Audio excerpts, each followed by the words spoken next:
Good morning everybody. As we have already discussed about general character, classification, external morphology as well as internal morphology of Obelia colony. So now we will move towards physiology of Obelia colony. In this topic we will discuss about its movement, about its nutrition, respiration, excretion and reproduction. Okay? So हम लोग क्या करने वाले हैं आज के topic में, जो फिजियोलॉजी हम लोग स्टडी करने वाले हैं ओबेलिया कॉलोनी की, उनमें हम लोग इन अलग अलग टॉपिक को लेके इसकी फिजियोलॉजी को डिस्कस करेंगे कि इसमें किस तरह का मूवमेंट होता है, इसमें किस तरह से न्यूट्रिशन लिया जाता है, रेस्पिरेशन होता है, एक्सक्रीशन होता है और रिप्रोडक्शन होता है। तो मैंने पिछली क्लास में आप लोगों को बताया था कि जो ओबेलिया कॉलोनी होती है उसकी क्या स्पेसिफिक फीचर थे। हाइड्रोजोआ, क्लास हाइड्रोजोआ से बिलोंग कर रहा था ये, तो इसका मतलब इसमें पॉलिप और मेड्यूसी जो हैं दोनों ही फिजियोलॉजिकली और मॉर्फोलॉजिकली डिफरेंट फॉर्म्स जो हैं वो इसके अंदर पाई जाती हैं। हमने स्ट्रक्चर में इसमें देखा था कि इसमें हाइड्रोराइजा जो है वो एक रूट के फॉर्म में प्रेजेंट होता है, स्टेम के फॉर्म में हाइड्रोकेलस प्रेजेंट होता है और इसमें 3 तरह के पॉलिप्स जो हैं वो पाए जाते हैं या ज़ूइड्स पाए जाते हैं। पहला होता है पॉलिप जो कि हाइड्रेंट होता है और न्यूट्रिटिव ज़ूइड होता है जो कि किसमें हेल्प करेगा, न्यूट्रिशन में हेल्प करेगा। उसके अलावा गोरेंजियम प्रेजेंट होता है जिसके अंदर एसेक्सुअल रिप्रोडक्शन के द्वारा, दैट मीन्स बडिंग प्रोसेस के द्वारा मेड्यूसी थर्ड टाइप ऑफ ज़ूइड का निर्माण होता है। ओके, तो ये सब चीज हम लोग पिछली क्लास में डिस्कस कर चुके हैं। तो अब हम लोग बात करते हैं इसके मूवमेंट के बारे में। तो देखिए, जो ओबेलिया कॉलोनी है, क्योंकि वो किस तरह की फॉर्म होती है, ससाइल फॉर्म होती है। अब क्योंकि ससाइल फॉर्म है तो इसका मतलब क्या होगा, किसी भी प्रकार का body movement from one location to another location is totally absent. Okay, being movement, being sessile, no body movement present in Obelia colony from one location to another location.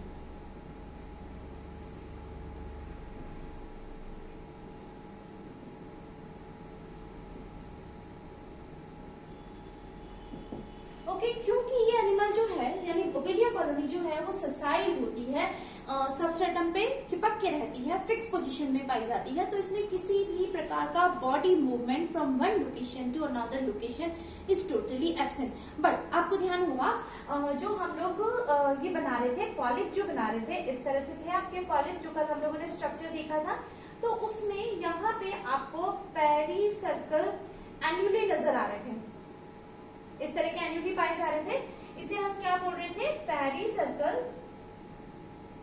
एन्युली।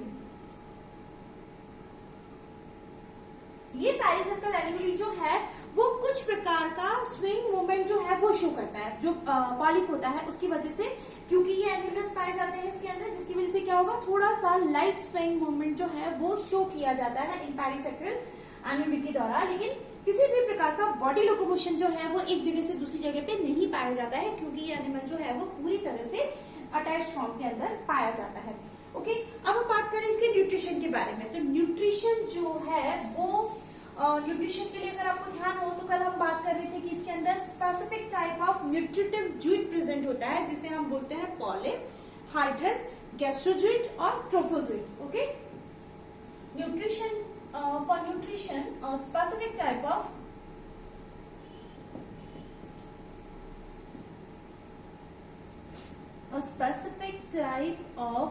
zooid is present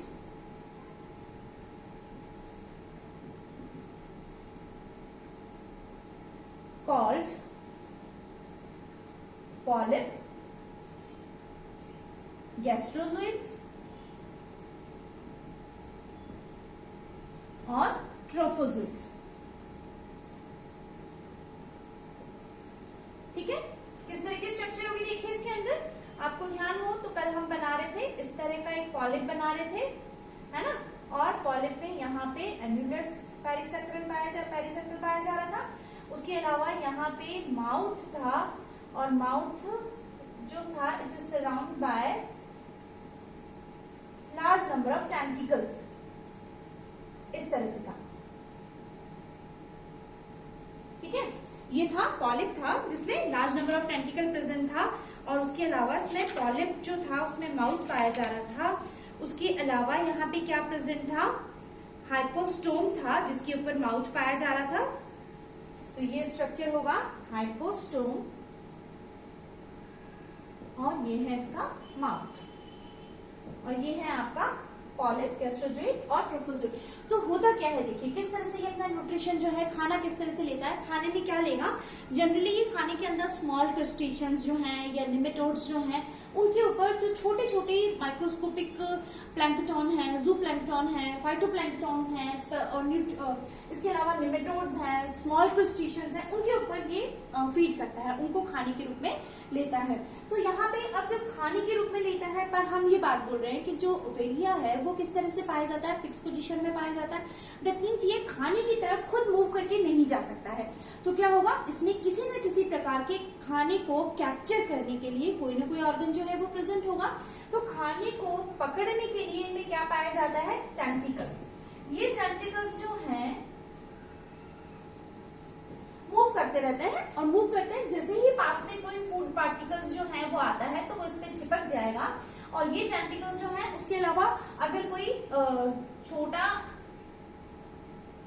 animal जो है या जो nematodes है या crustaceans है, वो जब इसके पास से गुजरते हैं तो क्या होता है, ये जो इनके टेंटिकल्स हैं इसमें स्पेसिफिक प्रकार की स्टिंगिंग सेल्स पाई जाती हैं, which are known as nematocysts. क्या पाई जाएंगी, स्टिंगिंग सेल्स पाई जाएंगी, जिसे बोलते हैं निमेटोसिस्ट। निमेटोसिस्ट जो होंगी, दंश कोशिकाएं बोलते हैं इनको। ये दंश कोशिकाएं जो है वो किसमें हेल्प करती हैं, इस प्रे को पैरालाइज्ड करने में हेल्प करती है। मतलब टेंटिकल जब इससे अटैच होता है तो उसमें निमेटोसिस्ट सेल जो है वो दंश कोशिकाएं जो है इस प्रे के ऊपर क्या हो जाएगी, अटैक करेगी, जिसकी वजह से क्या होगा, ये पैरालाइज हो जाएगा। फिर टेंटिकल्स की हेल्प से इसको कैप्चर किया जाएगा, कहाँ डाला जाएगा, माउथ के अंदर डाला जाएगा। दैट मीन्स टेंटिकल्स जो है वो खाने को पकड़ना, साथ के साथ खाने को पैरालाइज्ड करना, अगर कोई लाइव एनिमल है तो उसको पैरालाइज करना और फिर उसको माउथ के अंदर डालने में हेल्प करते हैं। अब जब खाना माउथ के अंदर आ जाता है, उसके बाद ये गलेट के थ्रू कहाँ जाएगा, यहाँ पे क्या प्रेजेंट होगा, गैस्ट्रोवास्कुलर कैविटी प्रेजेंट होगी। गैस्ट्रोवास्कुलर कैविटी प्रेजेंट होती है। ध्यान है आप लोगों को, हमने डिस्कस किया था, outer layer is epidermis, inner layer is gastrodermis, और उन दोनों के बीच में जो है वो मीजोग्लिया प्रेजेंट होता है, जिलेटिनस मीजोग्लिया प्रेजेंट होता है। और ये किसको सराउंड करते रहते हैं, बॉडी कैविटी, जिसे हम बोलेंगे गैस्ट्रोवास्कुलर कैविटी। तो खाना जो है वो गैस्ट्रोवास्कुलर कैविटी में आ जाएगा। अब जब गैस्ट्रोवास्कुलर कैविटी में खाना आ जाता है तो यहाँ पे जो डाइजेशन है, it is occur by both ways, दोनों तरह से यहाँ पे पाचन की क्रिया होती है। कौन सा ways, extracellular as well as intracellular digestion. Extracellular and intracellular दोनों प्रकार का डाइजेशन जो है यहाँ पे पाया जाएगा। एक्स्ट्रासेलुलर डाइजेशन से मतलब क्या हुआ, मतलब कोशिकाओं के बाहर पाचन की क्रिया होना, पाचन की क्रिया बाहर होना। दैट मीन्स बॉडी कैविटी के अंदर किसी प्रकार का पाचन का प्रोसेस जो है वो होना। तो जब खाना यहाँ आ जाता है body cavity, that means gastrovascular cavity में आ जाता है, तो जो हमारी गैस्ट्रोडर्मिस है उसमें स्पेसिफिक प्रकार की ग्लैंड सेल्स पाई जाती हैं। ये ग्लैंड सेल्स जो है वो क्या रिलीज करेगी, एंजाइम्स रिलीज करेगी। एक्स्ट्रासेलुलर डाइजेशन में क्या होगा, गैस्ट्रोवास्कुलर कैविटी के अंदर ग्लैंड सेल्स पाई जाती हैं जो कि एंजाइम रिलीज करती हैं। ये एंजाइम जो है वो यहाँ पे इस प्रे के ऊपर, यानी ये जो हमने खाना खाया है उसको डाइजेस्ट करता है और छोटे छोटे पार्टिकल्स में कन्वर्ट कर देता है। जब खाना छोटे छोटे पार्टिकल्स में कन्वर्ट हो जाएगा तो उसके बाद क्या होगा, जो गैस्ट्रोडर्मिस की कोशिकाएं हैं उसके अंदर अमीबॉइड सेल्स प्रेजेंट होती हैं। तो वो अमीबॉइड सेल्स जो है उस खाने के छोटे छोटे पार्टिकल्स को क्या करेगी, एनगल्फ करेगी with the help of pseudopodia. Food path के द्वारा उन खाने को एनगल्फ करती है और बचा हुआ जो फूड पार्टिकल्स है उसका इंट्रासेलुलर डाइजेशन होता है। दैट मीन्स कोशिका के अंदर, अमीबॉइड कोशिका के अंदर बचे हुए भोजन का पाचन हो जाएगा।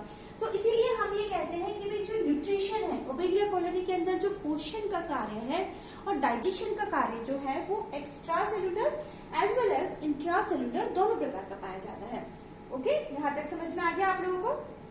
तो न्यूट्रिटिव ज़ोइड जो है, यानी गैस्ट्रोजोइड और ट्रोफोजोइड जो है, वो with the help of tentacles and as well as nematocyst present on them, ये फूड को कैप्चर करते हैं, माउथ के अंदर डालते हैं, माउथ से खाना गैस्ट्रोवास्कुलर कैविटी में आता है और वहां पे उस खाने का एंजाइम की हेल्प से एक्स्ट्रा सेलुलर डाइजेशन हो जाता है।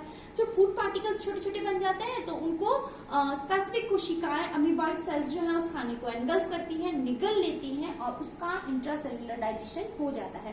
दैट मीन्स कंप्लीट खाने का जो है वो पाचन हो जाएगा यहाँ पे। अब आप देखिए इसमें एक और चीज बहुत इंपॉर्टेंट है कि भाई यहाँ पे जो भी खाना इन पॉलिप के द्वारा लिया जाता है उसका इक्वल डिस्ट्रीब्यूशन किया जाता है to the whole Obelia colony, मतलब पूरी ओबेलिया की कॉलोनी जो है वहां पे इक्वल डिस्ट्रीब्यूशन खाने का किया जाएगा ताकि पूरी ओबेलिया कॉलोनी को खाना जो है वो मिल सके। तो इसको हम लोग लिख सकते हैं a great deal of physiological coordination, लिख लेते हैं इस बात को।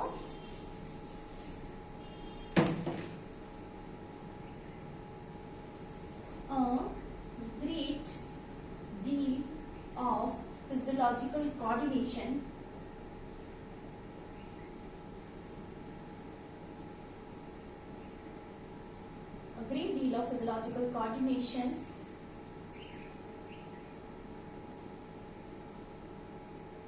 as food captured by polyp present as food captured by polyp is shared by the entire colony, is shared by the entire colony।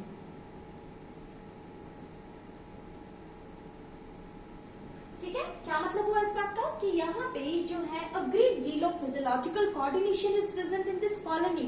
क्या मतलब हुआ फिजियोलॉजिकल कोऑर्डिनेशन से कि खाना तो पॉलिप के द्वारा लिया जाता है लेकिन उसका जो डाइजेस्टेड फूड है वो पूरी बॉडी को, पूरी कॉलोनी को प्रोवाइड किया जाएगा।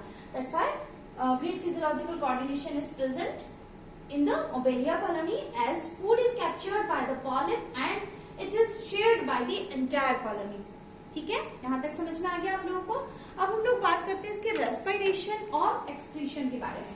पहले रेस्पिरेशन के बारे में बात करें यहाँ पर, तो respiration that means exchange of gases, है ना, श्वसन जिसे हम लोग बोलते हैं। तो रेस्पिरेशन का प्रोसेस जो है, रेस्पिरेशन के लिए कोई स्पेसिफिक ऑर्गन जो है वो इनके अंदर नहीं पाया जाता है। There is no special organ for respiration और we can say also not for excretion. Excretion और रेस्पिरेशन दोनों के लिए ही कोई स्पेसिफिक ऑर्गन जो है नहीं प्रेजेंट होता है। अब यहाँ पे क्या किया जाता है, जो सराउंडिंग वाटर के अंदर डिसॉल्व ऑक्सीजन पाई जाती है उसको ही डिफ्यूजन के द्वारा बॉडी में लिया जाएगा और CO2 जो है वो बाहर रिलीज किया जाएगा। तो क्या लिखेंगे अपन, रेस्पिरेशन एंड एक्सक्रीशन में साथ में डाल देती हूँ, एक ही बात हो जाएगी यहाँ पे। There is no specific organ, there is no specific organ for excretion and respiration okay. कोई विशेष प्रकार के ऑर्गन जो है वो ओबेलिया कॉलोनी में नहीं पाए जाते हैं एक्सक्रीशन और रेस्पिरेशन के लिए। Oxygen from surrounding water, oxygen from surrounding water diffuses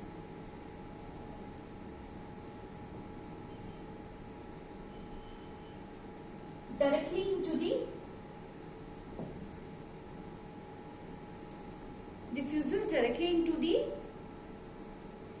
cells and carbon dioxide and nitrogenous waste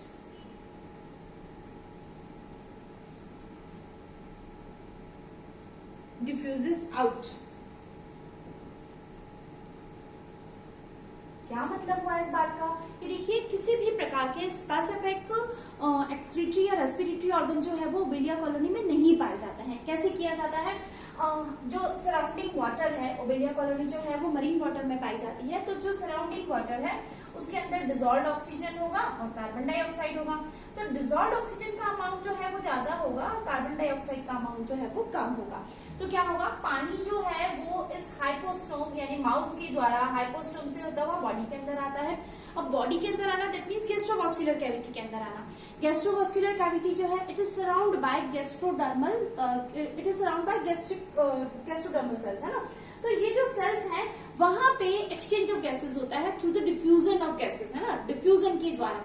यानी ऑक्सीजन जो है, क्योंकि सराउंडिंग वाटर के अंदर ऑक्सीजन का अमाउंट ज्यादा होगा तो ऑक्सीजन सेल्स के अंदर आ जाएगी, और कार्बन डाइऑक्साइड जो है वो कोशिकाओं में ज्यादा है तो वो कोशिका से बाहर गैस्ट्रोडर्मिस में जो पानी है वहां पे आ जाएगी। इस तरह से क्या हो जाएगा, एक्सचेंज ऑफ गैसेस जो है वो हो जाता है।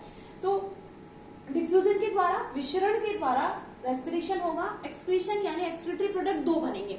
एक तो रेस्पिरेटरी प्रोडक्ट होता है कार्बन डाइऑक्साइड, जो कि क्या किया जाएगा, वापस पानी में डाल दिया जाएगा। इसके साथ साथ नाइट्रोजनस वेस्ट प्रोडक्ट जो है